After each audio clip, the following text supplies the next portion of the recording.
Hello and welcome to the 11th episode of the Mike McNair Revolutionary Strategy Series.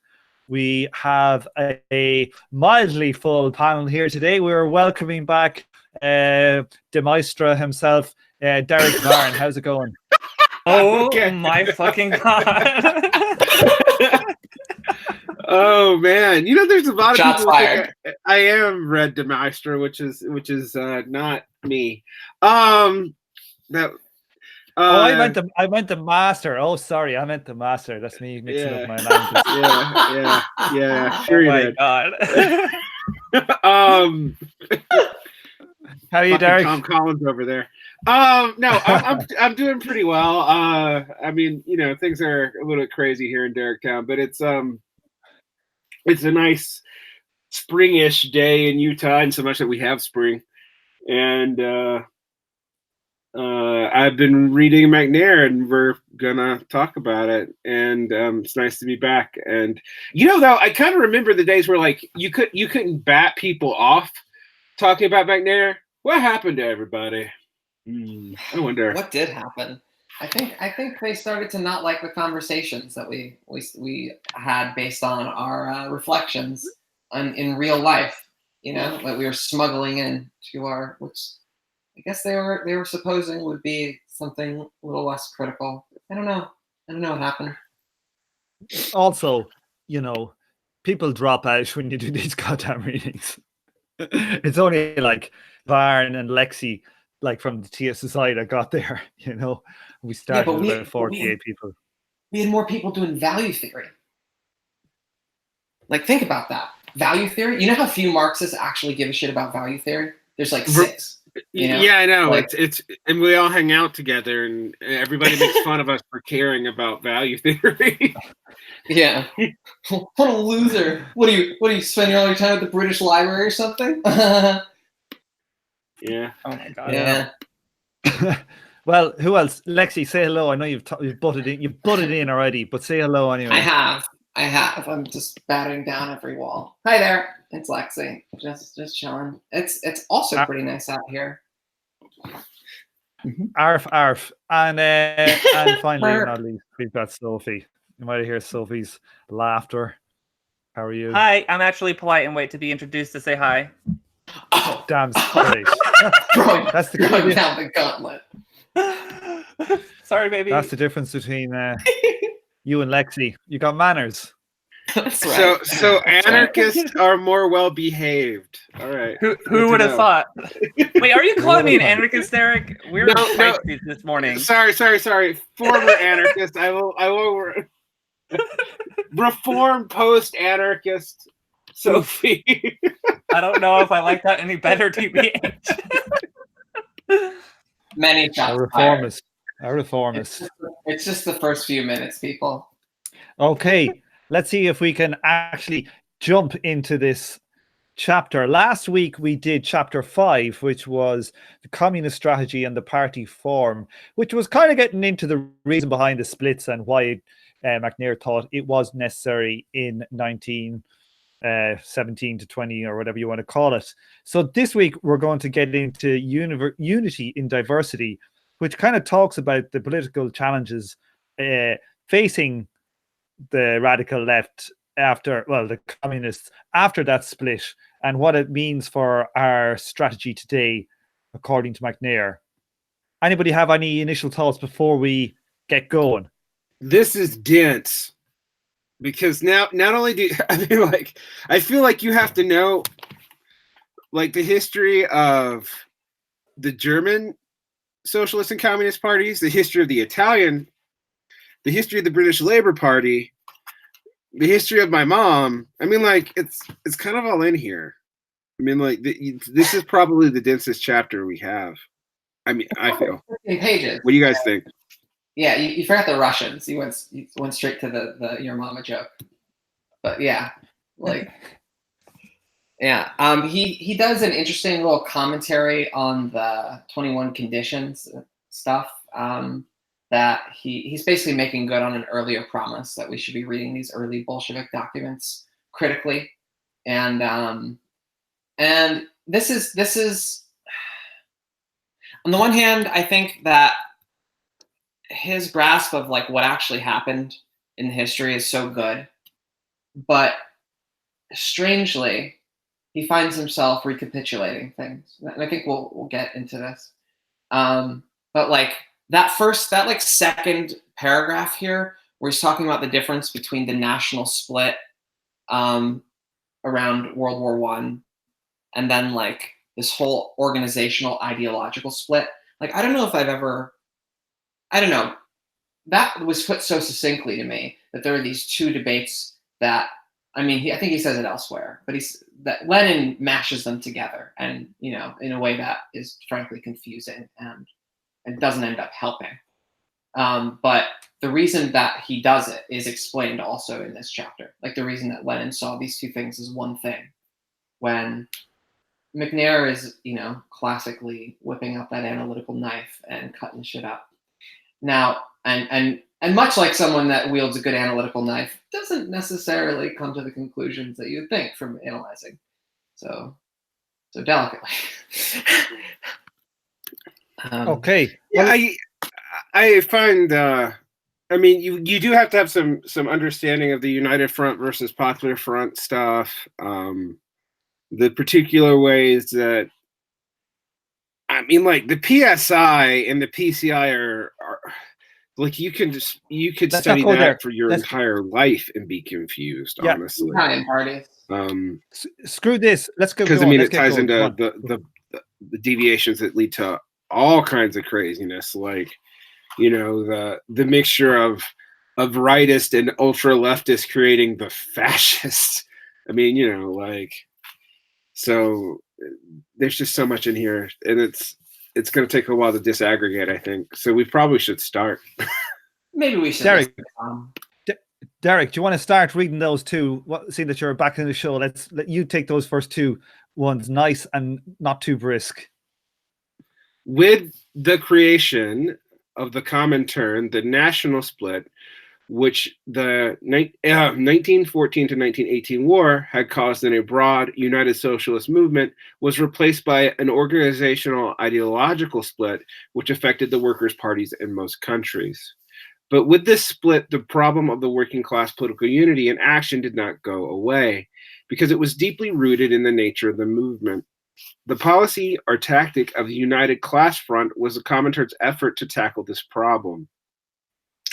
Down to the 1920s, the Comintern's leaders were struggling for a clear and unambiguous split in the workers' movement. This split was necessary in order to escape the dominion of the movement by the right and the fudges of the center, which supported the domination of the right.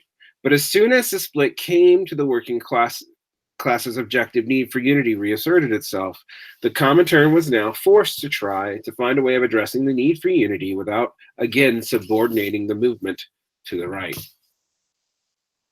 Okay, so he's going to talk here about like this this United Front strategy. Now, we've talked about these two, the difference between the Popular and the United Front. The United Front is essentially where you will back other parties on the left around a policy, but you won't join them in a coalition, or you won't become a part of their party. So, and you're able to maintain your unique voice, but you're able to help in getting policies through that will aid the working class. So after all these splits, it's kind of like a way of undoing the split without ending up in the same party. Because this idea of uniting the working class, even if not in the one party, is that a good way to describe it? Yeah, I think that's a pretty fair way to deal with it. I mean, the contrast with the Popular Front is that you are willing to enter into if not coalitions, outright parties. And also another difference is Popular Front will lie. You will lie about your actual position to do that, and United Front, you don't ever do that. You don't strategically mislead. There's also another really important difference between the two, and the United Front is a workers or socialist effort. It's not a broad left progressive unity that draws in the progressive bourgeoisie as well. where the Popular Front is, especially in the context of anti-fascism, explicitly also a pact with progressive liberals against fascism. Now, what's interesting about this is we normally think of this as a Marxist-Leninist/Stalinist versus Trotskyist debate, but it's also time-stamped in the Comintern. So even the quote-unquote Stalinist or proto-Stalinist in the 1920s and very early 30s adopted United Front tactics. It wasn't just a Trotskyist thing. But by the time you get to right before World War II, that's a clear division between the groups, and it really matters politically when you get into China and stuff. So, but it's an interesting thing because I think a lot of people misread this as purely an ideological debate between Trotskyist and Marxist, Leninist, Stalinist, and it's actually a shift in Comintern strategy as well, where the Trotskyists are just holding to an earlier Comintern line. So, Trotsky was there for the United Front turn too, wasn't he? Was he not? Yeah, he was. Yeah, certainly. But they didn't give it. I mean, this is another thing. Like, they didn't totally drop United Front stuff in the Comintern when they booted Trotsky out.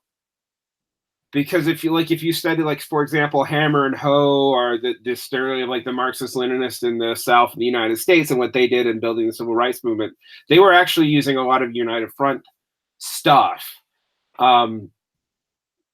And then they get betrayed by the Popular Front. And again, this is just, if you know the history of how this plays out in different places, the precise meaning of this within this debate, it becomes a lot less clearly just reified ideological opinions between groups, and also literal differences in historical strategies that kind of is interesting to think about why they changed. So I just wanted to point out that this is not an antiquarian debate between Trotskyists and Stalinists, that there's something else going on here. It would almost be more accurate to call it a Trotskyist civil war, an intra-Trotskyist kind of thing. And I know he's not trying to be a Trotskyist, but we'll get into why I might say that. Okay. So he's going to get into here first, talking about what happened in the British Labour Party in the around just after World War I, and how the Communist Party were going to enter into it. He even has a quote here when he's talking to, is it Emmeline Pankhurst? What do you pronounce her name? Sylvia Pankhurst. Emmeline. Sorry? Are we talking about the same person? Is it the suffragette one? Comrade Pankhurst. I presume that's Emmeline Pankhurst. She was the suffragette. She was a bit of a commie, and then she ended up going towards what do you call it? Oh, she ended quite up right. Joining the Tories. Quite right. I'm confusing her with. Oh wow! Wait, there's two Pankhursts alive at the same time. Estelle Sylvia Pankhurst. Excuse me. Right. Okay.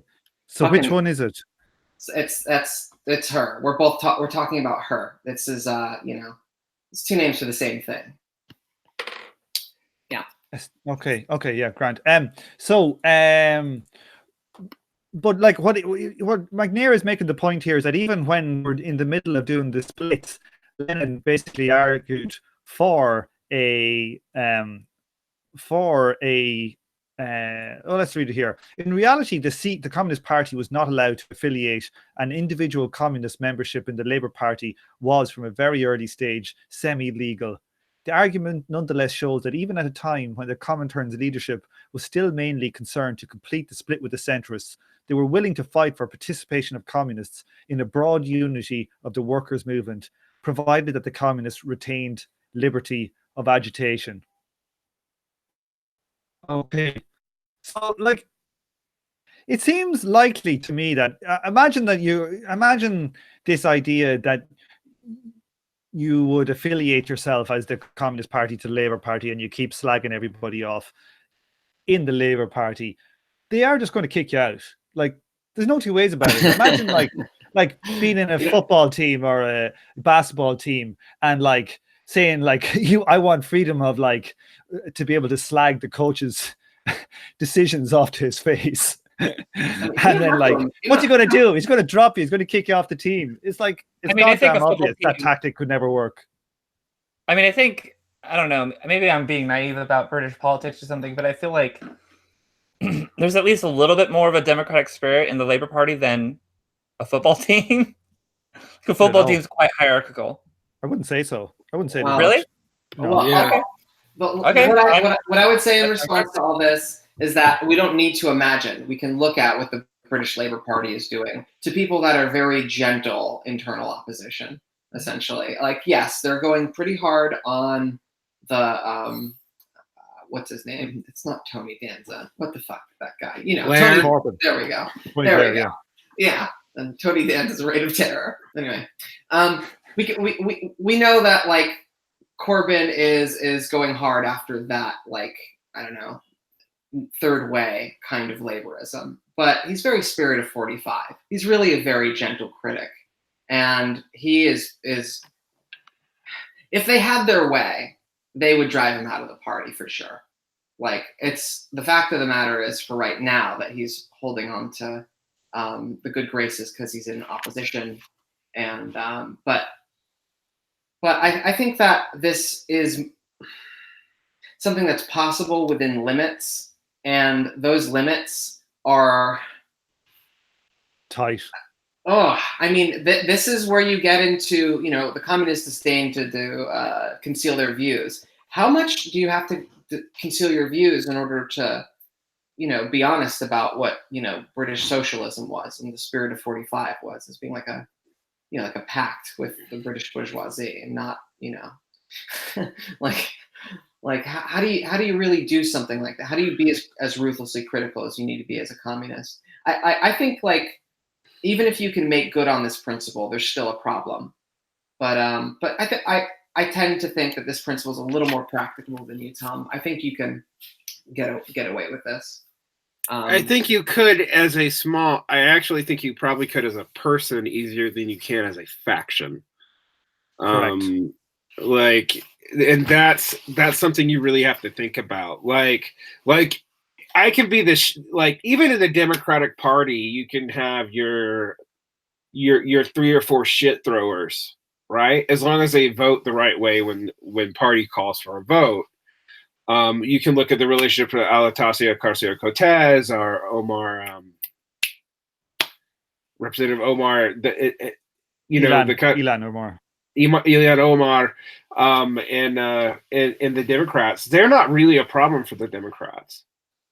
But if you had an organized faction around them, a real one, not, you know, like 3 people who kind of sort of have mild DSA support, that would be treated very differently.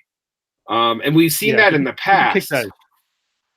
I mean, and in the past, 100 representatives. If there was 100 representative, like, or 50 or 70 in the House of Representatives in America that were like radical Democrats, the party would split, wouldn't it? And they get kicked out. I don't know. They get kicked out because of the structures of parties in the United States are way weaker, more nebulous. But they would be.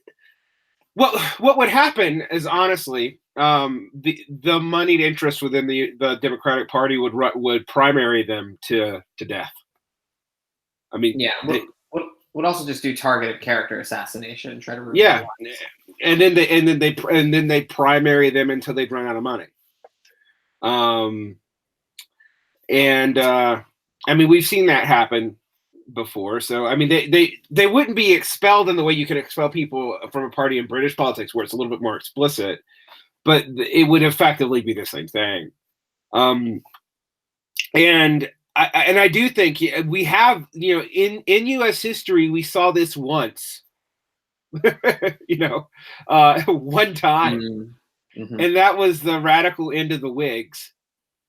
And they did get kind of pushed out. Then the Whigs dissolved, and then they were the core of the radical end of the Democratic Party, and then they were pretty much pushed out too over time, and then are marginalized to the point where it didn't matter. And then you see this again from the right and the Democrats with the Dixiecrats, and they just flip side. They're marginalized to the point they flip sides and join the Republicans. Well, I was going to say, I can think of a few more examples in American history. The Mississippi Freedom Democratic Party. There was the candidacy of McGovern. There's a bunch of the new left people that entered the Democrats after the Vietnam War. Yeah, there was a lot of de facto sidelining and those that they couldn't Borg in, and that couldn't be added to the distinctiveness of the Democratic Party collective. They were pretty ruthless in getting rid of. Yeah, I mean, they didn't kick again. So this is also, there's no place. There's only two parties in America, really. So there's no place for them to really go. But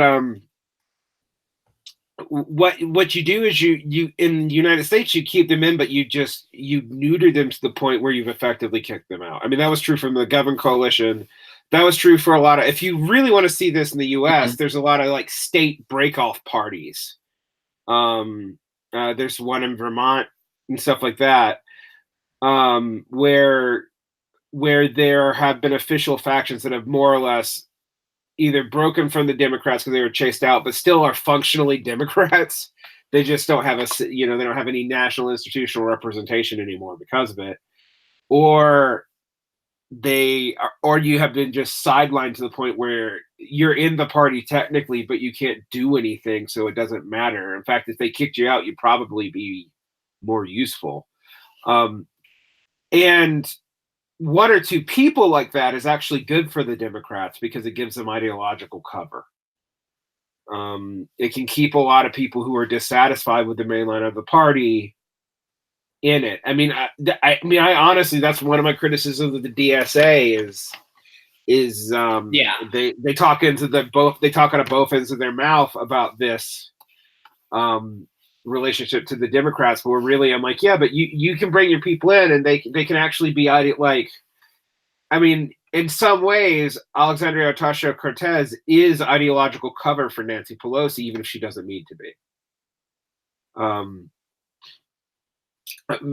Also, because most of the opposition to Pelosi is going to come from the right, and so what's going to happen is Ocasio-Cortez is going to have to sit on her hands on anything that could be in leadership. We've already seen this happen. So I think it even went as far as to say she voted for Pelosi because Pelosi was the most left-wing candidate you can get to be the head of the Democratic Party.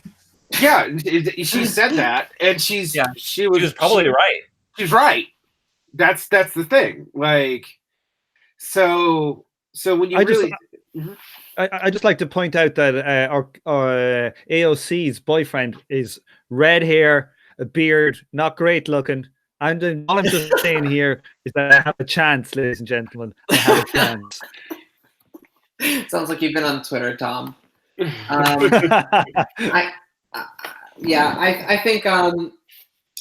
think it would be. I don't know. It's really interesting to talk about these things in terms of aggregate exclusion or whatever, and maybe it points to how different American politics can be from the politics that he's talking about. But I really wonder how different it is at the end of the day. Well, I also wonder if part of the structure is massively different, but the effect is the same. And right. That's because the other thing in America, we've never had political parties with mass bases that were actually required any real commitment to them other than kind of a vague tribal identity. The political parties in the United States have not run entire social services and stuff separate from the government the way political parties in Europe traditionally have. So there's a whole history about what we mean by party that is just massively different in the US than it is in Europe. And I think that point's often missed.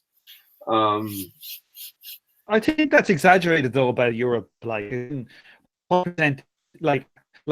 Britain, they don't. Ireland, they don't. They might have done for a while in Germany. They don't anywhere in Europe really now, bar maybe Syriza or somewhere. it's not like people experience their parties like that. I don't think it's that Not different. anymore. I think at times it might have been different, but you know, Yeah. Well, I agree with you now. I mean, like, the difference between the Tories and Labor is not that much different than the difference between Republicans and Democrats. Like, that's totally true. But their history is different, and so, I mean, one of the things that fascinates me, I actually would like to hear McNair's opinion on, is the Americanization of British politics. Because I don't think that's been discussed, but there definitely is a trend that I've even heard people like at the fucking Economist talk about how the distinction between British politics and American politics seems to get smaller and smaller each go around, even though the governmental structures are entirely different. So, okay, well, let's move on. Let's just try and make some headway here. He just points out that the United Front was animated by the fact that over the course of 1921, it became clear that the split had not purged the movement, but on the contrary, the Social Democrats of the right and centre retained mass support in the working class. Yeah, actually, so this is actually important, and it's covered up by Stalinist hagiography a lot. But like, the Communist parties actually were not super popular with the working class. That the working class membership, the membership of, for example, the German Communist Party was largely lumpen, which when your theories of fascism come up. But I mean, I'm literally like, yeah, and but Trotsky is like, I always use that lumpen, lumpen and petty bourgeois definition of fascism, but like the support for Luxemburg's party was largely amongst the maybe not lump isn't the right word because they weren't necessarily criminals, but it was the unemployed. Sure, yeah. Is that not the same thing? Is it not a crime to be unemployed? Well, yeah, it depends. I mean, the problem with lumpen is it's an under theorized category, but like, in either direction, pro or anti. But the issue here, I think, is pretty clear. Is that like the Communist Party didn't get mass worker support. It had some, but it really in Europe, in Germany in particular, it never seemed to do so. And that's kind of why it was so easy for the Freikorps to just kill it. So this is like a big problem, once you realize that you have a workers' movement that, the right wing that's loyal to the state and the market is involved, and they're like, they're going to call the shots, and you need to split off to form some kind of independent workers' authority, and then you go and do it, and the workers don't follow you. Now what?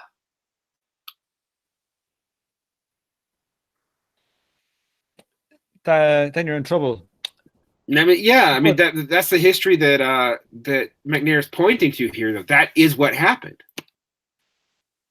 Okay, well, let's get back to the text here a bit, and we'll address those points in a minute. Lexi, do you want to have a read of those two little paragraphs? Absolutely. So let's see.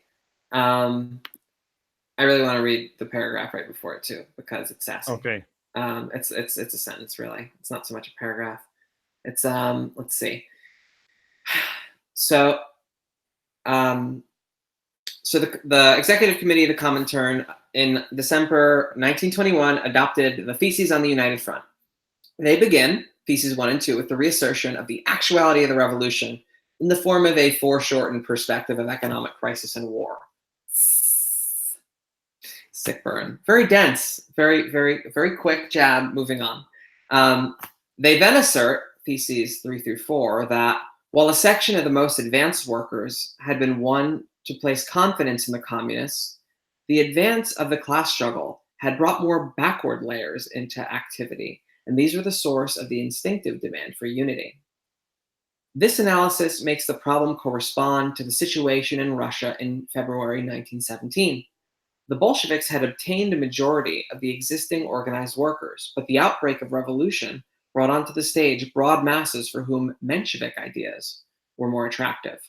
The same dynamic was visible in Portugal in the 70s. The Communist Party had been the majority in the repressed workers' movement under the Salazar Caetano dictatorship, but the advance of the mass movement allowed rapid and dramatic growth of the Socialist Party. However, as an analysis of the situation in 1921, it was false. Yeah, so like after the splits, most of them became the minority in all different countries. So this is a major kind of problem, one would think, with this idea of that split is correct. Like, are there going to be huge of absolutely savage wars that are going to totally destroy government the way something like that did? Are we past? Could you repeat that? I'm sorry, you're breaking up a bit. Sorry. So, like, are we going to be facing inter-imperial wars that will totally destroy an SPD type party by exposing the right and the left? I mean, like, is this a strategy that doesn't exist? Is this fear of the right less stated now because, goddamn, we got nuclear bombs? Oh yeah, well, there's that. I mean, there's a whole lot of stuff tied up in this. I mean, like I said last time, dealing with the fact that the Bolshevik Revolution sort of predicated on the war that it was trying to prevent happen. This also gets you into some deep areas where it's profoundly uncomfortable, where I guess predicting that the war is going to start out in your favor, the crisis is going to start out in your favor, doesn't happen there either. That's not implicit in the strategy, though. I mean, in the strategy, it seems to be like we have to reunify because the split didn't really work. But if we reunify separately, we can maintain our identity. I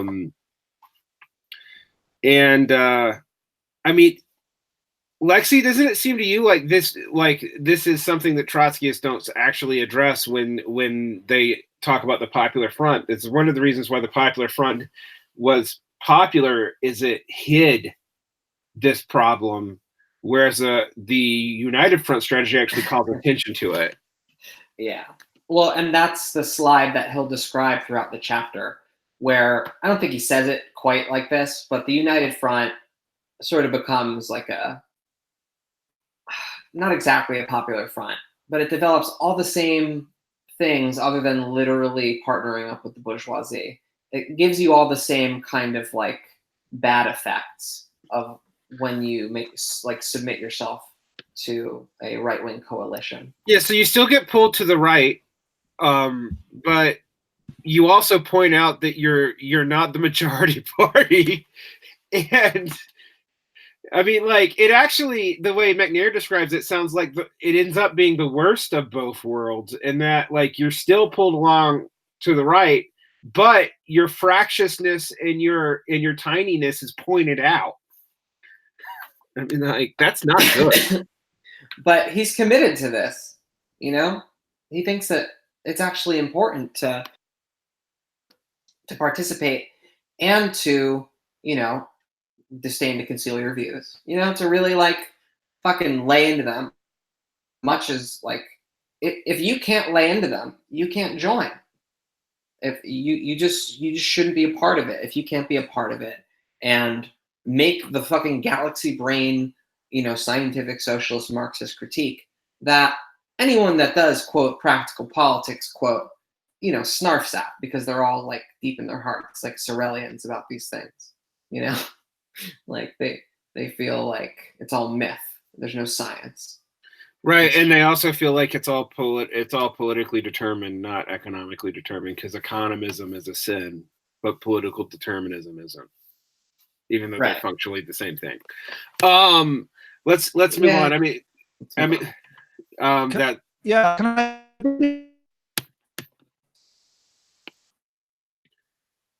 I'm sorry, you're breaking up. What's happening to Robo Tom? I don't know. This isn't my fault. I didn't make Tom a robot. Maybe it's just the Irish are Damn all it. robots. Give me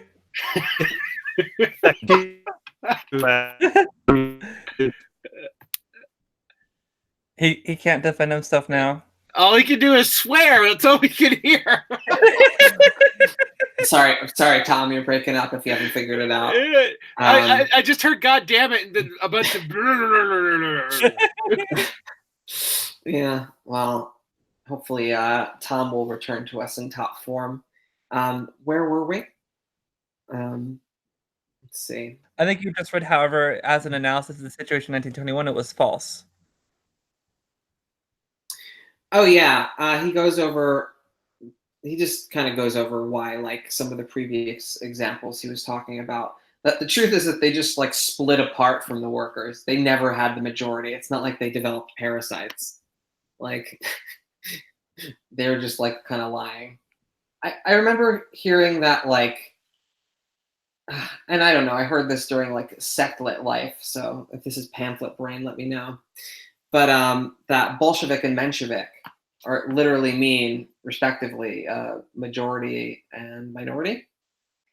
And I think I read that in like the Red October book about the Bolshevik Revolution.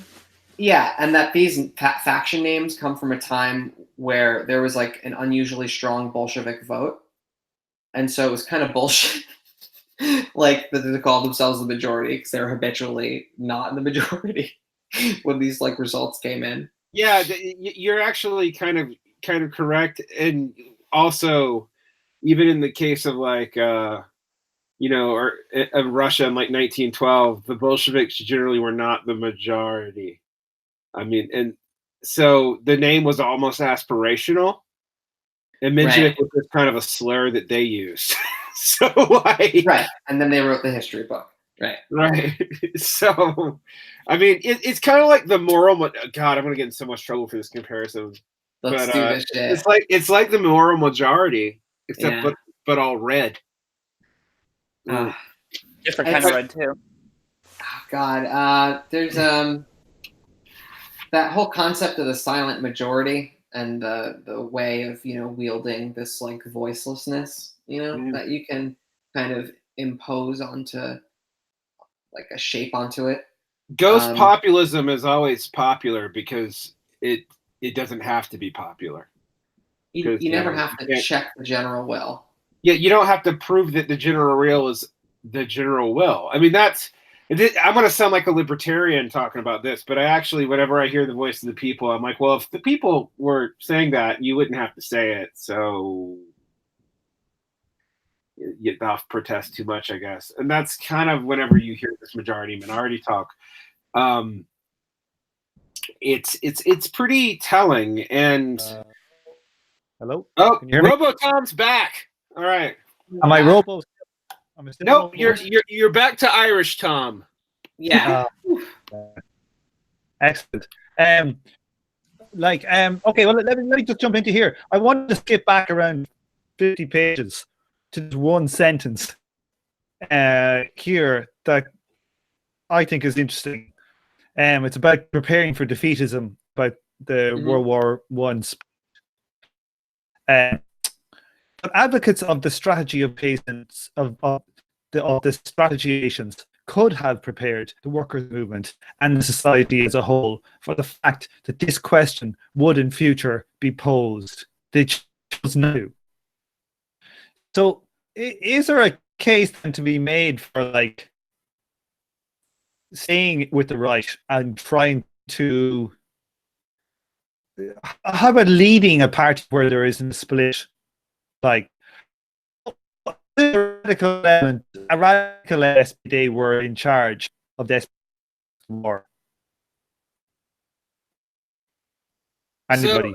So the counter thesis is, instead of splitting, because another thing that's in that first sentence in the beginning of this paragraph is to point out the national splits were not originally ideological, and even when you look at like who sided with Kautsky and who was opposed to the war and who was for it, it doesn't actually break down to the left-right split within the socialist. but it becomes an actual organizational ideological one. There maybe is an argument for just trying to, I don't know, stay all together in one big tent party, even if it means dealing with the rightists, and just actually trying to win within that context as opposed to splitting all the time. And I mean, one would think that would, I don't know. It's almost impossible to even imagine what that would have looked like, because there's also a bunch of other stuff that maybe prevents or sublates, because if you don't have the SPD splitting to the right, you also won't have its right splitting from it and becoming the core of the left wing of Nazism. Right. I mean, but then all that jingoism stays within the socialist movement, so the national splits may have still happened. So like that's like there's a tension there between what would make sense nationally and what makes sense internationally that neither one of these things really totally fixes, I don't think. Well, I think part of the issue is that like it's one of those situations where you're damned if you do and you're damned if you don't in the specific context of the split of the SPD, because if you don't split, the right will constantly hold the ability to veto any revolutionary politics.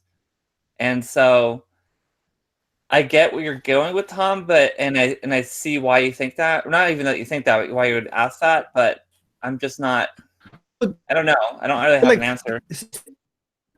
But like, say for example, like it wasn't as if the were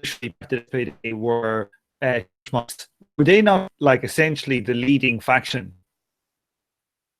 It's Tom. Are we getting Robo-Tom again? Because I got a lot of Robo-Tom. I got Robo-Tom. I heard the swearing though. God damn it! I heard that. I don't think there was any. Was there swearing? God damn it! Am I still robot? No, you're not. You're back to Irish, Tom. Yeah, right. Repeat that. Okay, so like, but like, if the SPD, the leading factions, if they weren't like, if they weren't drinking violets, they were revolutionaries. Like, could one imagine, like, a shift of all of these momentum types into the party in England now, and Jeremy Corbyn and these Novara Media and Leftcom type in there? Like, could it turn it into a national radical revolutionary with a right in it? Like, is it again? I guess the question is, would the right split itself too? And I don't know the answer to that. The in bourgeois politics, so revolutionary bourgeois politics, and here the United States actually is a help. The right did split, you know, like, and I guess that in the terms of the British revolutions, not in the socialist ones, but in the bourgeois ones, like in the Glorious Revolution, the right split off and became a suppressive force. So I guess the question is the split even avoidable? Because if you don't do it, the other side does. Now, it might be better if the other side does it. Like it might actually be better for the right to split, because then you look like you are truer to the working class supporters than the other side. So maybe that's actually the right way to go. I don't know. I really don't know. Like, the thing is, like, if you look at, say, what's going on in, say, the Labour Party in Britain now, the right are splitting from it, but splitting from a point of weakness. You know what I mean? And, like, so they're going to fall on their ass, and the party will stay. It'll go anywhere or not, but the party will stay dominant, and these little split movements won't work. But the idea is, like, could you get control of a big party without, like, just that's I don't know. Well, that seems to be like a key, like, point towards, like, is the DSA strategy right? Even though, like, they might be doing it all back arse ways, but is that strategy correct? If you're doing it knowing that you want to turn it extremely radical. If the party was truly democratic, it might work. But it's not. But it's not, and we've already admitted that even in the case of British politics. So it's like, yeah, like no.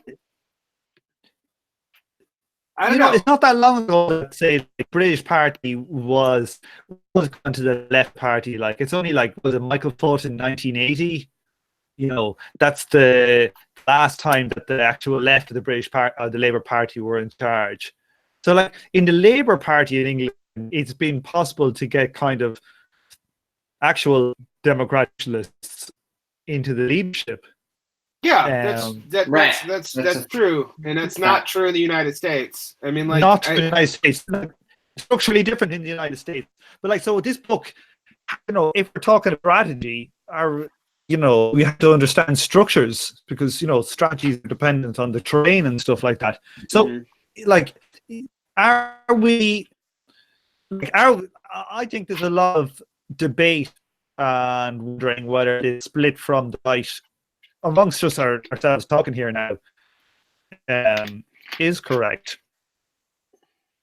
Well, what do people think? Like, do people think come down on that? This is like a core piece of this book is that to split from the right. Yeah, I when I was putting up the gambit earlier, it's that's a question that I think should bother you if you accept it, because I do accept it, and it should bother you. It's like it's kind of like this reminds me so much of the way that there are like splits within like I don't know. Forgive me for abstractifying this too much, but within like identity politics and stuff like that, and you have people that are insufficiently, you might say, intersectional. You have people that only kind of care about the hegemonic kind of broad like population that you're, the main, let's say, identity to simplify it. Then you have people that are a bit more forward-minded and want like a broader like approach that includes subordinating some of your own kind of some of your own chauvinisms in order for like a broader form of freedom. And it's a hard sell. You can't really get everyone on board, like, because people bourgeois freedom has some zero-sum elements that people are loath to let go of. How would I put it like this? What do people think about it as a strategy? As in that we shouldn't split from the right, but the right should split. So like if the Corbynites pushed the Blairites out of the party, and all the coalitionists. Yeah, that's what, not in like, a way. Let's say. Yeah, like not in a way like you're actually kicking them out, but politically they leave in dribs and drabs, and you in a hedge. Like mass demoralizing the right. Yeah, but maintaining your support. I think that's like the ideal way to do it. But I think I guess like in the historical context of the SPD, there was the war going on, and it would have been difficult to justify staying in that party. Now, maybe they would have had more mass support, but I guess it's kind of like my concern too, especially more like with the Democrats, is that there is kind of this subsumption effect with radical politics and the Democratic Party that I don't know if it would apply in other countries, but that's my fear, is that like how far are you willing to put up with the right, especially when the right hold power in your party? How long do you sit that out? You know what I mean? It seems to me the right has an obvious home team advantage. The right is, they're like defending the status quo. They have the backing of the state. They have the backing of, the bourgeoisie in a way that a good Marxist should have alienated them, and like there's something, and maybe it's just the American context. There's something that seems implausible to me about actually getting to mass demoralize and alienate them out of the party, out of like a bigger tent party. Well, there's no place for them to go in an American context. The Libertarian Party. Oh yeah, that's totally a real party. Sorry, Derek. So there's only 2 electoral genders allowed in America. Like that's just how it is.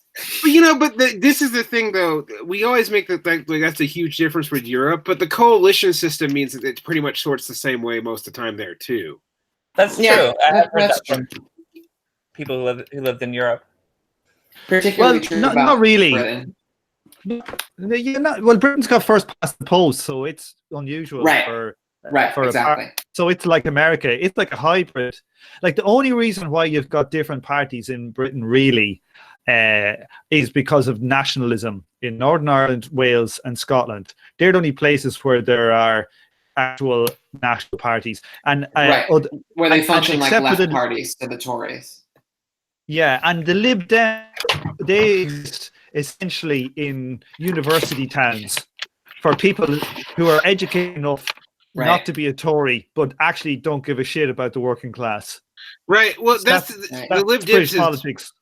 The Lib Dems are particularly weird, right? Because they're like basically a mixture of social democrats and the Libertarian Party. And if you were speaking American, like, they're like Tories and right of the Labour Party. That's what they are. Like I'm aware of that now, but I'm talking about historical origins. Is there the Liberal Party plus a social democratic split off of the Labour Party? That's why they're called the Liberal Democrats and not just the Liberal Party. Yeah. So originally the Liberals would have been the bourgeoisie party, and the Tories would have been the landed gentry party. And and that then they lost power in the 1920s, or with the rise of Labour, the Liberals at the time got decimated. The Labour Party came up. Essentially, the bourgeoisie went in behind the party. And then it was in the 80s when there was a split from the Michael Foot's Labour Party, I think, with the Social Democratic Party. They ended up joining forces with the Liberals. So Liberals, they're a really weird party. But I think in most European countries, there's not a monolithic two parties. There tends to be two large parties, but many small parties that probably make up a third of the electorate. That's true, but you still end up with the two with two coalitions vying. I mean, that's where. Yes. I mean, at least in Germany, I think Italy and Spain are a little different, but. Well, I think even that though it gives more wiggle room for people who are dissident of those two major parties, whereas in America, electorally, you have nowhere to go. Like that's true. I mean, if you see like France, you can act, or even a place like Israel, for example, you can see a major party that's traditionally strong completely dissolve and fall apart. You can't imagine that in America since the Civil War. Like, it's happened, but it happens since like 1855. I mean, like, it's been forever. What a year though, 1855. Great year. What a year. Will we going? Sorry, I'm really throwing like big questions in here about whether this is totally wrong. Well, which I suppose is the key question. Here's a question. Here's a question that I think it does kind of get into, where you do have to be sort of where maybe the left-right spectrum of socialists doesn't really work. We would still consider the Stalinist, and I guess not the left communist, part of the left of communism, of socialism? Well, it depends on what era of Stalinism, and this is actually something I think that this has in its favor. What era of Stalinism are we talking about? Because the thing that's consistent about Stalinism is the authority structure that they promote. It's not their electoral strategy, or even their like economic content. No, like the economic content is also different. It's the authority structure. It's the authority structure. It's not. But then maybe the singular axis is not useful, because if it makes sense to break off, if it makes sense to stay with parts of the Stalinist left, even though they're destructive in records, but not the right for the same reasons, then it actually seems like special pleading for one side and not the other, so you can maintain some kind of big hen strategy. It really does. The thing about this spectrum is that it makes the most sense when you're talking about the first and second internationals. The third international and if you include like the left columns of the Third International, I actually think they're a little more continuous with this, you might say, orthodox tradition. Whereas like the actual problems of Leninism and Marxism, quote unquote, in power, really distort this whole legacy in a way that, yeah, you can't just collapse into the left-right spectrum. Right. Well, that to me also indicates that we're not dealing with the fact that our time might not rhyme with this at all. Like, I mean, I know McNair talks about that, but it's something that increasingly I'm thinking about when we talk about this, because I'm like, but we can't act like, I don't know, the middle half of the 20th century didn't happen. Like, it's obviously still a big it's a big determinant on the kind of horizons people can see, because people see the potential for atrocity in any hope. Like before, and like will burn out on things before really giving them a shot. And perhaps for like decent reasons, to be honest. Yeah. It's not terrible. If you do give them a shot, then what? But right. I mean, so what? It's not about giving it a shot, though. It's not about giving things a shot. It's about fucking long-term patience and 100-year projects. That's what it's about. I mean, I am honestly kind of more inclined to say that we shouldn't really bother with either Stalinist or the right. I think for different reasons, but I don't know. Like, I'm skeptical, and maybe this is a strategy that might work in might work in Europe, but in the United States, I don't see any viable way to push the right wing out of the Democratic Party. That is the party, Right. I also don't. There's also no workers' movement to merge with, despite all the. I mean, like, this is another elephant in the room. Is a whole merger formula. You see a resurgence of of guild union striking with teachers and stuff, and that's important. You are actually seeing real, honest to God, like service sector unionizing attempts, which is great. Don't get me wrong. I'm not shitting on that, but like, you still are looking at the smallest portion of the labor force being unionized since there's been unions, even now. This book is definitely taking the long view and assuming that a process that has been constant to capitalism will reassert itself. There's a sort of Marxist leap of faith that there will be, that this is a nadir of the labor movement, and it's not, that we're not just looking at the new normal totally. There's a leap of faith there. Sorry. I'm done. I do think the strategy of patience is probably like one of the best things about all of this, to be honest. Like, I don't think we should abandon the strategy of patience. But I do think, for me personally, at least in America, we should focus our efforts on using the McNair scale on a coalition of the center and the left, rather than bothering with Stalinists or the right. I don't like. But what's the center? Because the center in America right now is full of Stalinists. Well, that's sort of the thing. So we take on that left and right axis for strategy, and then within these people that accept this strategy, we call out for different reasons, for reasons that are related but not like subsumable into the one axis. We have to make another break. It's not enough just to take this on. Although the other issues is like the far left, like left communist and otherwise. I mean, yes, you have anarcho communists who'll join the DSA and for some reason be friendly with Maoists, because that seems to happen a lot. But American New Left, but which you think, why does it stay? Because we're not anyway.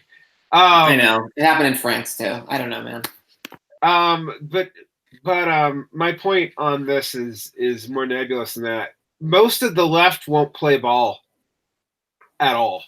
Like, so even right now, when you have like communizers entering the fray with the DSA, which is nutty, there's still a core of like principled left communists who like won't talk to anybody, and I'm not talking about trots. Like, right. Like they're like, no, until like we have the workers' movement, some emerges spontaneously from meat rotting or something, like maggots. Yeah, right. I'm not we'll going to do anything. We're not going to say anything. We're just going to sit that. here like cultivating our communist militants until the great moment happens, and our tendency, our current can emerge. And like you can't do anything with those people because they don't play ball. Like I got like a couple responses to that. Like, so that's kind of, I think like to address the issue of like there isn't really a center now, like besides Stalinists and Stalinist sympathizers.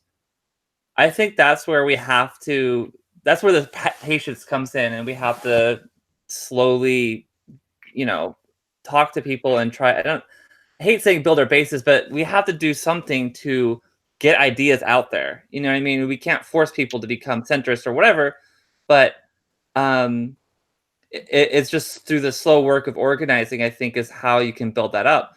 And the second point with the issue of the left, I think the best hope in any of people we would call left in the context of this book was probably with the more principled anarchists who aren't weird Maoists in the closet, or who are willing to. There are some who are willing to play ball. That's a lot of my friends, really. I think in the terms of American politics, though, we have to remember that they had a dominant moment, not only like as little as 9 years ago, and that its failure is why there are so many Marxists. Like Marxism in America was like an antiquarian society filled with former Trotskyists and a few people who beat off to Soviet memorabilia. That's not the case anymore, but it's largely because the anarchists failed in Occupy, whatever vague whateverness they were trying to do, and like that hasn't been dealt with in our context either. And yet, in a way, it sort of proves your point, Sophie, because that is where the core of Marxism currently comes from, is a bunch of people who were anarchists before 2012. So, like... either those people becoming Marxists, or like a lot of the anarchists I know, and I know this is all anecdotal, but I don't really have much else to work off of right now. You mean you actually have personal experience? But no, like... Praxis. Even for those anarchists who don't become Marxists, like a lot of them do realize that like Occupy and the anti-globe movement like failed and it sucked. Like I crack jokes with them about some of the ridiculousness of Occupy all the time. So like I don't think we should completely.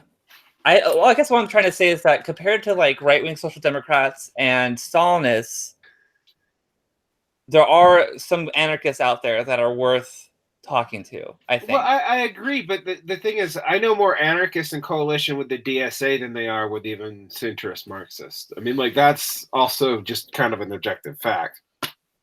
John Michael Cologne, Libertarian Socialist Caucus, is one of the largest caucuses within the DSA.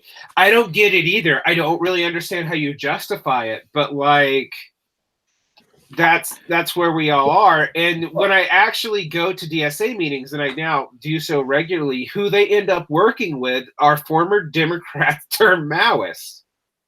Right. So like, and that's not even out of I don't think out of ideological necessity. I think those are the people who actually do things other than reading groups.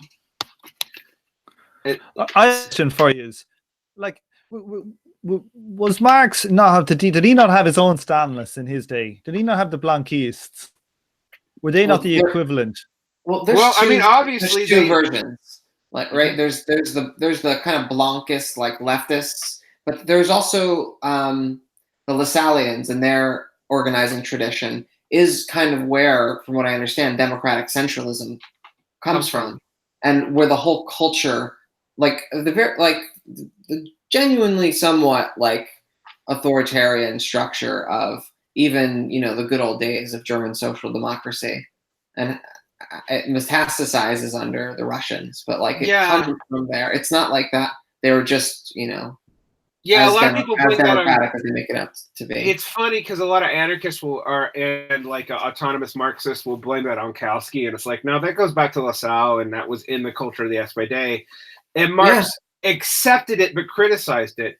One of the things that I have been flirting with recently is trying to bridge what I know from like Das Kapital and Marx's writings with what I know about his actual history in these parties, and also like the fact that for a long time, Marx basically said, like, I mean, basically since the failure of the liberal revolution in 1858, and a lot of the parties didn't pan out, he's like, I'm just gonna hide in the library until like there's an actual party that I can play with.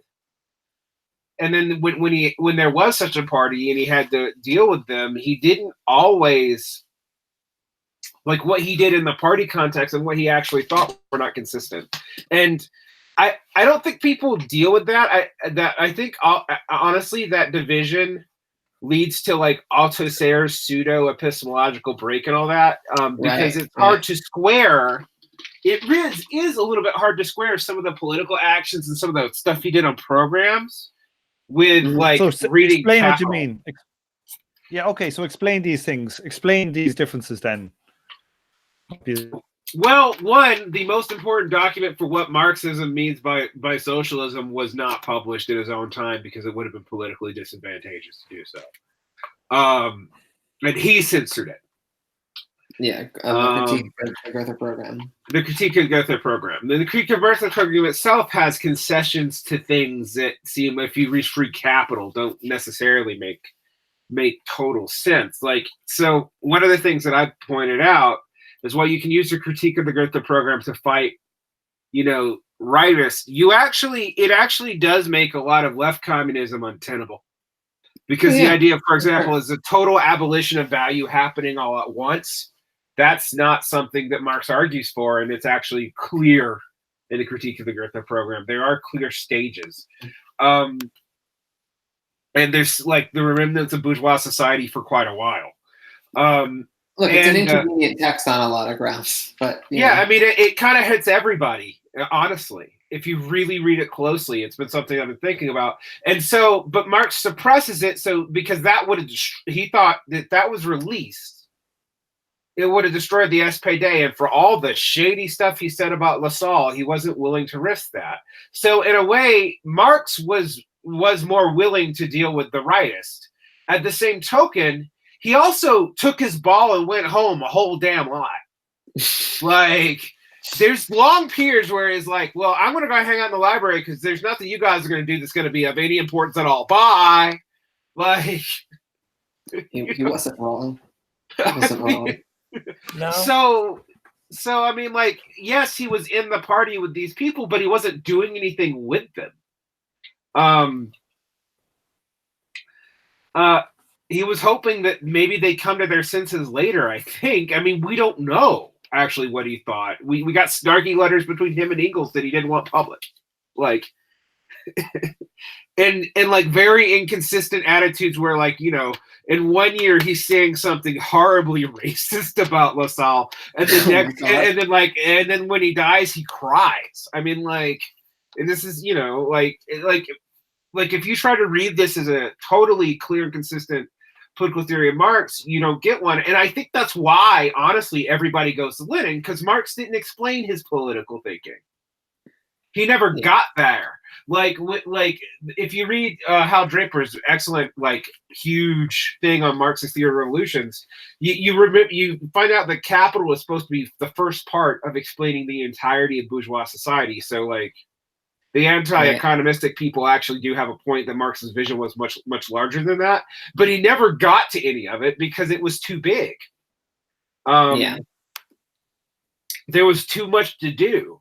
And so, like, we don't know what his actual, like, political theory would be beyond the fact that we have our best text for that are the Critique of the Goethe Program and the Brumaire.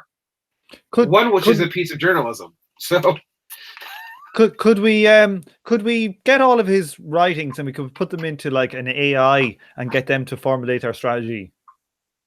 Oh yeah. I have a feeling that we're not going to like what comes out. It's just a hunch, but It's going to be like rook to pawn 5, f5. That's what it's going to be. I mean, I do think it leads to people like positing stuff like in all seriousness, like I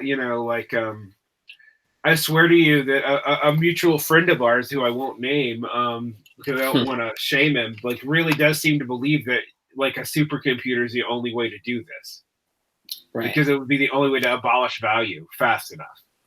Like, and I mean, in terms of like a broader theory where revolutionary agency can, apply this stuff, that seems plausible, but I don't think that's how you mean it. Yeah. Well, I mean, I don't think the chicken or the egg on all this doesn't seem to have been worked out by anybody. My point here, though, is that I think that's why you can't not deal with Lenin, and why everyone goes to Lenin, is because you don't actually get a lot of clear answers in Marx. In Engels, you get more than Marx does. I mean, Engels is actually probably, frankly, a less acute philosophical and economic thinker, but actually a little bit more acute of a political thinker. I would agree with that. I would agree with that. And he's more understanding of the American situation as well, so he's more useful for my analyses of my own society, you might say.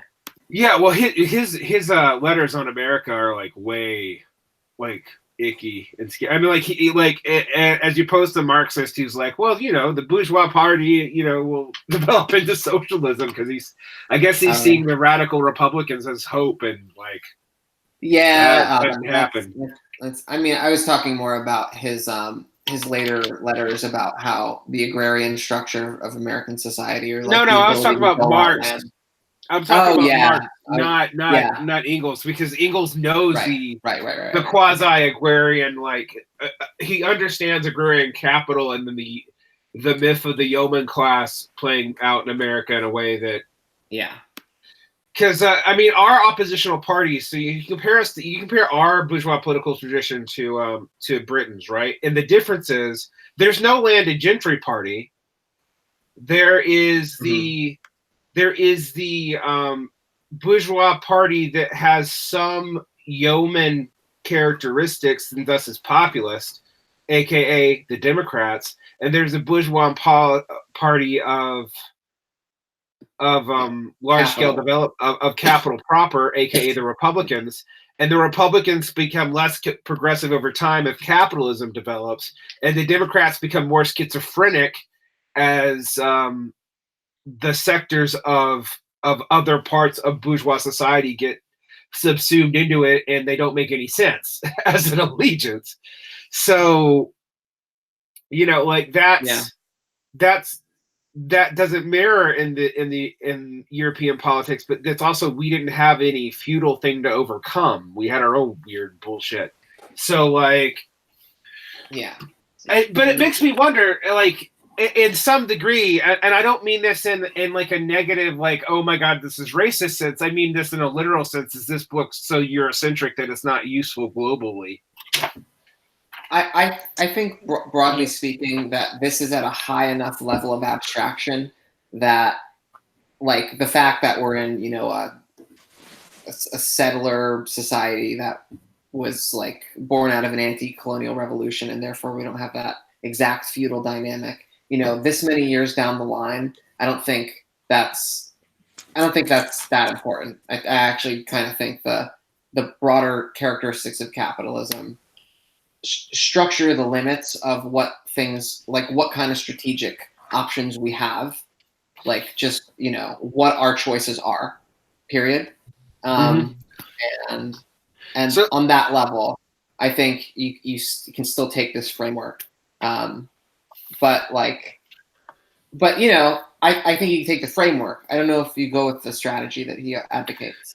Yeah, so let's talk about abandonment then, because this might tie up some of this. You want me to read it, Tom? Hit it, Derek. Hit it. This conception was, in fact, very rapidly abandoned.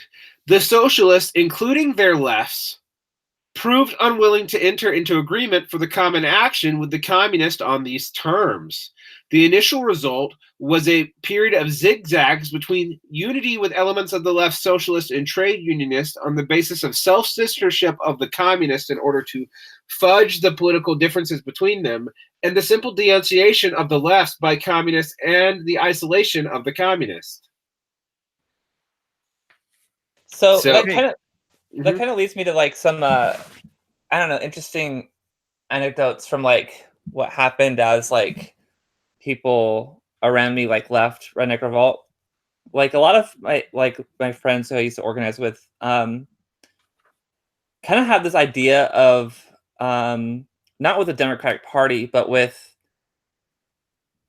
like how do I phrase this? With more liberal groups that are doing like actually good work, in particular like around you know, like there's like a Palestinian solidarity group here, and there's like a group that helps migrants get to, you know, their next destination who are being dropped off here, and I like that work, but I think one of the things that like kind of bugs me, and it was something that bugged me about Redneck Revolt that I tried to justify, was this kind of this fudging that happened, right? Like that like people were hesitant to describe themselves as revolutionaries or kind of downplay these differences. And I justified it to myself by saying, well, they're just describing the concepts without using jargony buzzwords that will scare people off. And with Redneck Revolt, that was true to a larger extent, I think, because it was explicitly anti-capitalist, anti-nation state, etc. But I just kind of worry that like maybe my friends are watering themselves down too much when they're interacting with people doing this important work. Does that make any sense? And it just kind of there's like this weird parallel where almost the strategy makes more sense in like doing kind of like activist work with different orgs that are generally like liberal versus doing it with the Democratic Party. But then do you fall into these same trappings?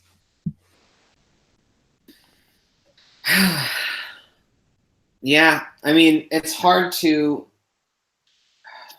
Well, here's the thing with the Yeah. activist work, Mhm. you have something much more clearly to unify around that you could suppress opinions about for.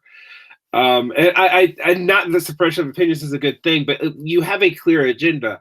When it comes to like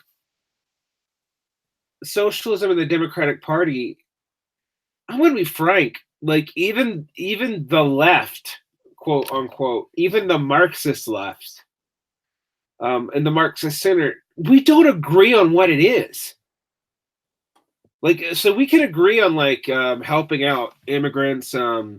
We can agree on doing certain mutual aid projects. We can agree on stopping police from being able to search cars by fixing brake lights. You know, we can all agree on that in a very activisty way. But if you ask, like, even if you picked a group that was somewhat consistent and kind of small, like the ISO, RIP, by the way, Yeah. you would not get the same answer on what socialism was remotely, and they had a program, so which they strategically ignored, and mind you, but they had a program. So the issue that I got from thinking about this in the Trotskyist context is like is in a way like the problems of the United Front strategy does lead you to the Popular Front strategy, even when you don't call it that. Because I'm not going to lie, in the case of the ISO and the IMT and a lot of these other groups, and they're going to get mad at me for saying this, but they would just like completely drop critiques they'd have for decades and run in the opposite direction so that they can maintain comrades' irrelevancy. Yeah, Right? zigzags. Now that's that zigzagging, and that's Popular Front shit too. Yeah. So the difference becomes almost irrelevant in practice. And I don't know how you fix that unless you have a very clear definition of what you mean by socialism, but that in and of itself would split immediately. Like, And so I get kind of pessimistic. I actually like talking to Tom because Tom like revives my hope at all for anything. Where where I get all sackcloth and ashes and like I'm just gonna hang out in the mountains while the world falls apart. But But you see, Derek, Oh my God. Derek, then I bring you right back down with a good insult. So it's kind of you're left neutral, like you're left right back at square one. you're both the base and the acid. Just end up being fucking like that. water. Yeah, caustic soda and acid. That's what I like to do. Oh man, My father once got covered in caustic soda. He'd run home Oh shit! Oh God. and ran through like the house. We were watching him running through the house. Why is he running through the house, stripping his clothes off? As Oh he's, no! yeah. Oh God. That's Oh, scary. actually, and this has nothing to. Well, maybe it does have something to do with caustic soda. We'll get to that in a minute. And I actually want to read the next two paragraphs. An example of the other confusion about how to apply the United Front policy can be found in the case of the relationship between the British Communist and the trade union official lefts, and that between the Soviet trade unionists and the General Council of the TUC in the run-up during the 1926 general strike. Both the party and the Comintern zigzag between promoting illusions in the official left and denouncing them. And a range of failures of the same period are discussed in Trotsky's Third International after Lenin. In the late 1920s saw an abrupt shift to the left in the Soviet Union, the turn to class struggle in the countryside and forced collectivization, and in the Comintern. And in the place of the United Front policy, the task of communist parties were now mainly to fight against the other socialists, aka this is the third period portion. This turn was justified by the fact that the world situation, having passed through a period of post-war revolutionary crisis and a period of stabilization in the mid-1920s, was now entering a third period of open crisis. Trotsky called the new policy the third period of Comintern errors, and the expression the third period as a description of the dead-end sectarian isolationism had struck. This policy continued until, in 1933, it met an utter disaster in the Nazi coup in Germany. And I want to bring this up because I've always been fascinated about the third period, and here's why. The third period analysis of who actually made up the majority of the political leadership of the fascists was actually more correct than Trotsky's. The results of that, applying that strategically, were disastrous. Oh yeah. So what do you do? Yeah. Because the analysis actually was more correct. The results were more damaging. Does anyone disagree with me on that? Like, no. I actually 100% agree. But that's the whole problem that McNair is chewing through. Like, how do we get out of zigzag mode there? Because that is true about the national bourgeoisie, and that is true about like Lassallean socialism. It is kind of fashy. Like it is sort of basically those same energy. It's like it's the same like class forces at work, and like it could easily go in that direction again. It's they're not the good guys. This is conservative socialism. This is the thing Marx was fighting. It's not Marxism. Like that is like true. But how do you deal with this? Right, because if you denounce the Social Democrats totally, then the right literally gets to slaughter them, and you do nothing. You can't allow that.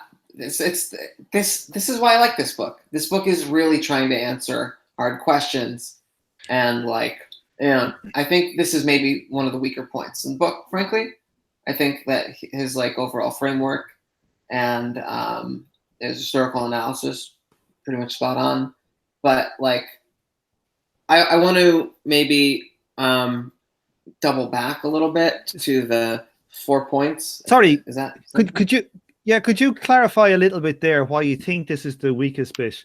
Like what particular about this analysis of the United Front? It's not so much the analysis, but what he kind of says towards the end, which is the conclusion. I think you actually agree with a lot of the problems that pose. Like the analysis is excellent, but like what he proposes to do about it, But this is also the one flaw in the analysis, at least insofar as it works for us, is something that we can double back to, because it's in the 4-point thing on Trotsky. What was Trotsky's 1922 report on the United Front? This is page 105. He's got like a few good. Let's see. He's got a few good points that he draws out from here. The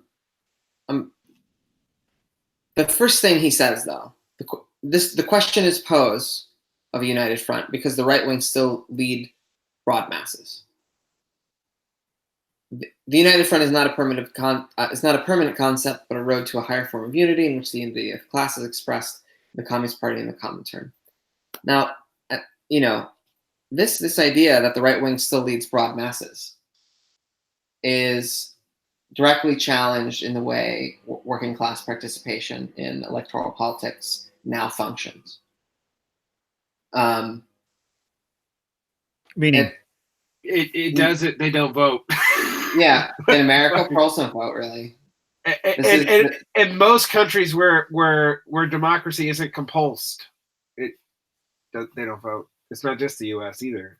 It's just not there. Like, they kind of know that this isn't for them. This is for the managers. It's a truly depressing situation. It's an anti-democratic situation, regardless of whatever formal mechanisms there are. It systematically distorts, what would be popular will in the United States, for sure. I mean, look at an institution like the Senate. But look at a country like Australia, where it's compulsory voting. Yeah, and it doesn't change much. It doesn't change much either, and it points to it. There's an underlying cause to that. It's not literally the fact that they're not going to the polls. It's that there's a loss of faith in the ability for these institutions to actually represent popular will. And that participating in them is fruitless and illusory. There's a great nihilism about these institutions. It's hard to overstate. And it's probably the biggest thing in American politics that stands out. And I'm sure this is the case in other places, but I can't really speak for that. It seems very much like the overwhelming value, the value of associating with these things when you're so powerless and they're so odious is vanishing. And I think there's there's even something towards the end of this where Trotsky talks about when you're very marginal and you're associating with something very powerful and how the dynamic is basically different. And I don't wonder if we're in that set of conditions.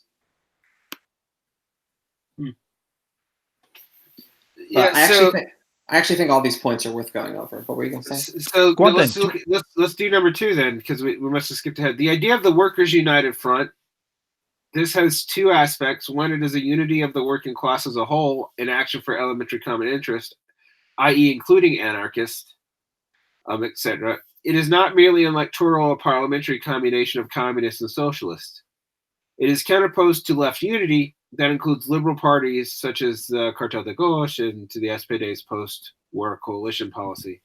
So I think this point is kind of what I was trying to get at earlier, where because based on what Lexi and Derek were talking about as far as how toxic and how little faith people have in the electoral system, that maybe any kind of Workers' United Front shouldn't really be about electoral politics at all. And I'm not saying don't ever participate in electoral politics.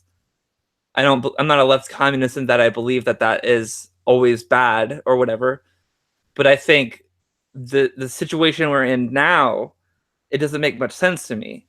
I mean, maybe it makes a little bit more sense in European countries, but even then, based on what Derek was saying, it doesn't seem like there's a lot of faith in any of these liberal bourgeois institutions anymore, and I think for good reason. Yeah, and then it's also interesting that left unity is it's interesting to me, actually, as a side note, Lexi, about how and maybe this actually supports one of Tom's points that I don't know if he made it on air when we were arguing off air, that people don't understand this, because this book is often seen as a call for left unity itself, and I don't know that it actually really is. But it's probably best described as as sect unity. Yeah. The question that I find interesting is that point 2 also actually follows from point 1, but we've already said point 1 doesn't apply in at least the United States and maybe a lot of the world. So the idea of a workers' united front could only make sense if the workers were already engaged in both electoral and non-electoral politics. Right. But if there is no engagement with either, there might also, what does non-electoral politics mean if you're not actively overthrowing your government, right? It does mean something, but it's vague. Right. I'm honestly, the only thing that I can think of in these conditions is you have a sort of this obviously goes into dangerous territory, but the only thing you can do with elections is, it's not enough. You don't fight, in the United States, our institutions are always portrayed as sanctified and holy and good in some way. And you can't really attack these things with more good. You need some level of irony and some level of I don't know, honestly, a sense of revenge against the political class to really animate anything a working class base. And which unfortunately has been mostly ceded to the right, at least in the United States, but I would feel most of the world. In the American context, it really, and increasingly throughout the world, this cuts right. And considering that this is our current class political situation, it's pretty vital that we figure out a way to channel this into some kind of electoral expression that can attack in some way, the military state, capital, these sorts of things, at least on a propagandistic level. I don't see what prevents something like this from happening in a society. I'm not so much a structuralist where I think that nothing like that is possible. There has to be some way to do something very spiteful to this walled garden of managerial interest. Yeah. And so let's look at the point 3, because so far, if we've rejected the point 1, thus point 2 doesn't stand, although we might still agree with point 2. I still think that, B and, B stands. B stands, and A would stand if point 1 was true, but doesn't stand without it being true. It might be the case that anarchists have the same problem as a lot of other political actors, and that we would also want to avoid them. But I'm not going to say that I totally agree with that. You have a point.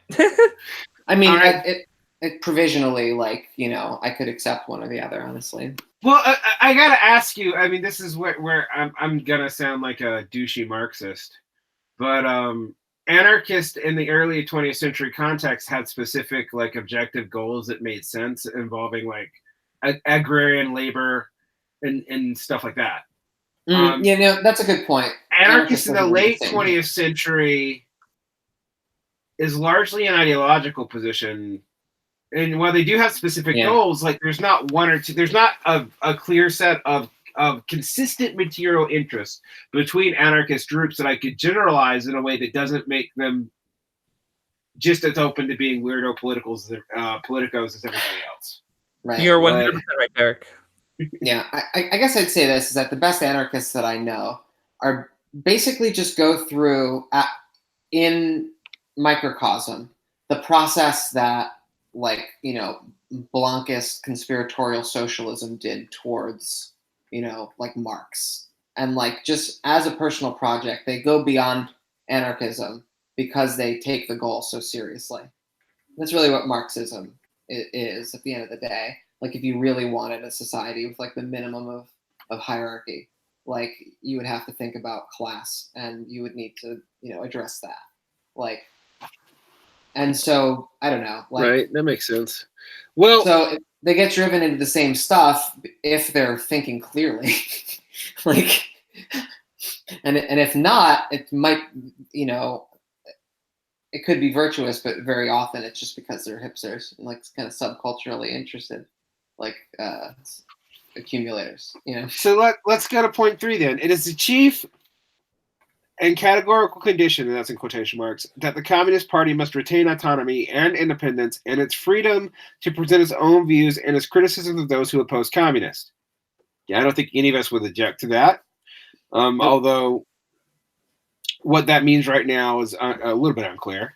4, it is a precondition that for the application of this policy, the communists should have a party. I don't know that we all agree with that.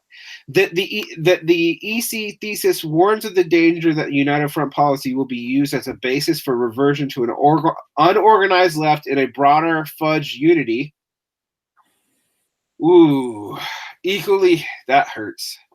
Equally, as Trotsky put it, in the case where the Communist Party shall remain an organization of numerically insignificant minority, the question of its conduct on mass struggle front does not assume a decisive practical and organizational significance.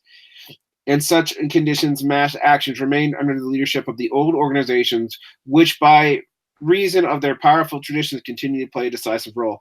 And that last bit to me ends up actually saying that you're in it's not different than the Popular Front really anyway. Well, it seems like that set of conditions apply to us right now. That like we don't have like a significant, we don't have the kind of like workers institutions like even on the level of like the confused clarity of the UK.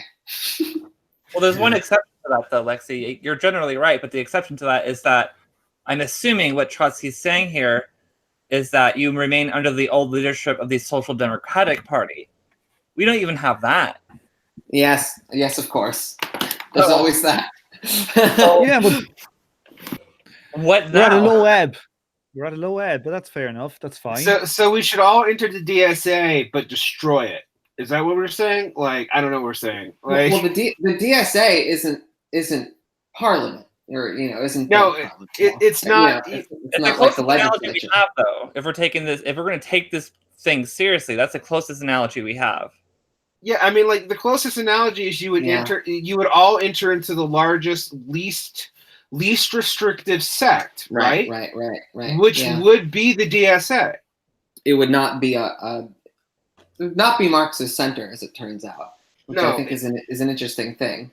Because this taxes influence a chunk of the Marxist center, it would definitely lead you to DSA. It would lead to the DSA. You would not try to, like, this is interesting, right? If you take this book seriously, all that base building stuff, where are you getting that from this? You're not, and the smarter Marxist center people know that. So this leads this leads me back to the abandonment point, and what we actually see with the third period, and then I guess we can let Tom move us forward and talk about the problem of unity. Yes. Okay. So this is the paragraph I wanted to do. So far they've had the split from the right, and then they've gone to United Front, and then they went to fighting with the Social Democrats, and now then they went to unity through self-censorship, and here we're going to end up a few years after all the split. Let's read this here. In fact, the Comintern went beyond unity through self-censorship and fudges to the concept of the anti-fascist People's Front. In doing so, they had decisively abandoned the early Comintern's concept, in which the United Workers' Front was opposed to the coalitionism of the German SPD and the French Cartel de Gauche. They had, indeed, begun to situate themselves on the terrain of the coalitionist strategy of the old right wing of the Second International. This meant, in turn, that they had begun to abandon the whole strategic line of Marxism as such. That is, that the only road to socialism is the self-emancipation of the working class as a class. Which, by the way, I think every Marxist I know eventually seems to give up on that. So, I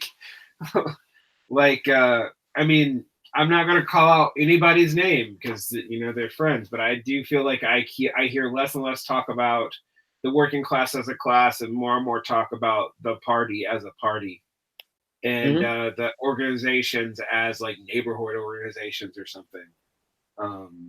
And that's fascinatingly disturbing. Yeah, it's a damn shame. Well, I mean, it also indicates that Marxists don't believe it, like, in a real sense, that almost no Marxists actually believe in Marxism after certain, like, there seems to be a time of frustration where you just, the long view you start giving up on it. And God, I almost sound like a right winger saying this, but like, so you substitute all this other stuff for it. Well, this is why I think revolutionary Marxism needs to be rescued from Leninism in particular, because Leninism has the justification for the substitution of the party for the class. Like, that's what it ends up really meaning. And to a degree, yes, it makes sense for the socialist nerds to think about their own agency, to figure out what they can do. And it kind of makes sense that a bunch of, reject managers or whatever would be able to organize an opposition and some kind of incursion into the legislature or something. And so it makes sense to have some kind of political orientation as, declasse or, petty bourgeoisie or whatever, like the nerds are. But in order to do that, and the whole reason that you should be doing that is in service to working class emancipation. and without that engine, it's I don't know. Without that engine, there's not like it's going nowhere. Well, it's not even that it's going nowhere. There isn't like a lot of, there isn't something to collect these smaller sects. It's probably worse than going nowhere. It's actually probably actively destructive. That's kind of what I meant. It's not ridiculous to say that. Like, that's often thought of as a post-left sentiment. That's thought as, like a really, really, I don't know. It's thought of as being like anti-left. It's thought of as being super postmodern. But I think it's just empirically true. And if you're a real Marxist, you have to deal with it. Yeah, so I want to read the next two paragraphs because I actually think they're useful. Why did this happen? In retrospect, Trotsky and the Trotskyists analyze these shifts as driven by the evolution of policy, in particular foreign policy of Soviet bureaucracy, and carried into effect the top-down bureaucratic control until the Communist Party of the Soviet Union and the Comintern. However, since 1945, we have seen repeated examples of Trotskyist organizations performing the same flip-flops between unity on the basis of self-censorship, followed by sudden leftist shifts into third-period denunciations of right-wing workers' movements as purely bourgeois and sectarian isolation. Sectarian isolation can be equally found amongst a sudden shift into fudge unity on the basis of self-censorship. The evolution of the British SPD since 2000 has been a striking example. Also, see SALT and their on-again, off-again relationship with Democrats since the CWAT campaign. See also the ISO's entire history, forever and ever, amen. See also, including with the British SWP. Did I say the SPD? The British SWP. You did. Good. Yeah, good thing you said that for the edit. Did I? The British SWP, and also weirdly, in the last 5 years, all these parties seem to be dying anyway. So good. I think, I don't know that I would want to believe it's good, but how they're dying is not great. Like, well, it's the same thing as like, oh God, when the Soviet Union comes down, then worker subjectivity will come back. Like after Gorbachev, then our turn. Like, I mean, yeah. Oh God. I mean, like, so I mean, well, this is like I'm thinking about this too with a real like, yeah, there's the reason why the ISO went under because of a rape scandal that we've all known about for like 6 years or 7 years. But the reason why it fell apart now is also because it was becoming a tiny organization, but its publishing wing was blowing up. And so parties that had real, when I say real money, I mean real money, like millions of dollars, making money off of the anti-Trump train, also began to zigzag in ways that made holding the party together, the tendency, it's not even a party, the organization together nearly impossible. So both its internal authoritarian weird structure developed over time and its relationship to right wing of the socialist movement and maybe the left wing of like not socialism, ended up destroying it. And so the problem becomes like the out posited aren't outs. Like the Trotskyists end up like this goes back to my whole question that I asked years ago. How come like if even anarchists, leftcom, Trotskyists are Maoists, you'll find organizations that all do the same things regardless. And they function the same, they do the same thing. Like, so the ideological differences don't seem to matter. And that's worrying. Like, and you even see this on the variety of positions on like economic and foreign policy too. But like Derek, people are, they fall into the same stupid strategies all the time. They're not consistent. People are entirely not consistent. Who's consistent? But that's not an answer, though. I mean, like let's be fair. You're completely correct. I'm not arguing with that, and I'm not even saying. But the idea that it's all just our individual bad will, like, no, I don't mean individual. I think that there are institutional prerogatives. There's lots of things that happen. Well, yeah. So we actually agree. Like in the general society, we agree then. And I think that what's worrying is we're not overcoming those. Like we don't know what they are exactly. But like I think if you look at it right now, like we'll see the disintegration of a lot of these sects. At the same time, we're seeing the rise in interest in socialism and communism. And that is a positive thing. That these sects will go the way of the high bike when things start going. They will fall apart. Their members will drift into the DSA or into this one or the other one. Like I've just listened to a recent episode by that podcast, The Regrettable Century. And they were ex-ISO by the sound of it, and they were talking about it, and they made a lot of points about how, like, about the failings and how they expected it all to happen. But I felt that because I mean we lived through a micro. I mean Lexi and I were part of a micro sect. They did the exact same thing, and then liquidated into literally the people you're talking to right now, and then to a minor caucus in the DSA that liquidated into another caucus in the DSA that liquidated itself about a year ago. So like this happened. But this is not. It's not bad, but it's not. It's not I don't know that it's necessarily. I don't know that it's a sign that that the interest in socialism has not corresponded with the reemergence of a proper workers' movement yet, and that's something that I think, like honestly, before this book could matter, we need a strategy book about how to deal with that. Like. Yeah. I would like to see a, labor organizing game theory book for workers. That's something I'd like to say. Other than the ISOs, or no, I mean not the ISOs, the IWWs. I'm getting my acronyms confused. There's so many and they're stupid.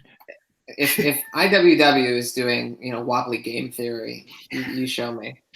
It's not game theory, but they have like and I know this from like both talking to Wobblies and Wobbly was interviewed in a podcast. I can't remember which one, but they have like a pretty well thought out like manual as far as organizing the shop floor.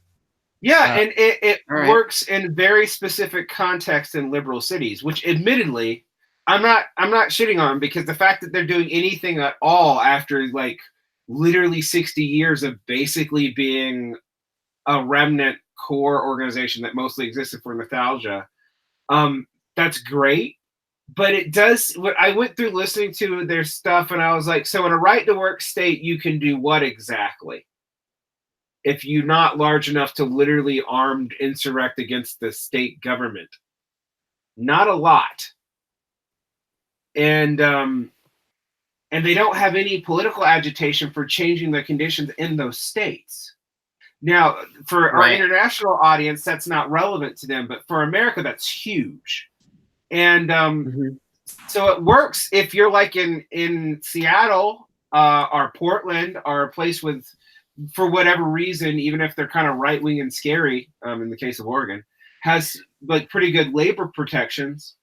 Okay, so this points to the necessity of a centrist strategy, because you can't, like, if you're interested in doing labor organizing in that context, you can't like sit idly by when it comes to elections, even if there's a systematic distortion in those institutions. Yeah, honestly, this is why I'm not a leftcom anymore. Yeah. Okay, let's read this last paragraph here, and then we'll wrap it up for tonight, because we're not going to finish this chapter tonight. We've been really chewing the cud on some of this stuff. So let me have a go and read it, because my voice is so mellifluous. Okay. The truth is that the dynamic was not solely driven by Soviet bureaucracy and Stalinism as a particular caste political form, but also by internal contradictions in the early Comintern policy. The key contradiction is between the United Front struggle for unity on the basis of freedom of criticism and of party factional organization in the class movement as a whole, and the 1921 rejection of unity on the basis of freedom of criticism and of factions in the Communist Party as such. To see why, it's necessary to go a level deeper into the theoretical grounds for supposing that the United Class Front is necessary. So this is kind of getting to your thing a little bit, Derek. It's like all of these different like parties, whether they're Trotskyists or Maoists or even anarchists or stuff, they do all very similar type of stuff in the end. And sometimes it's not so much about their ideology. It's about, it's about other stuff.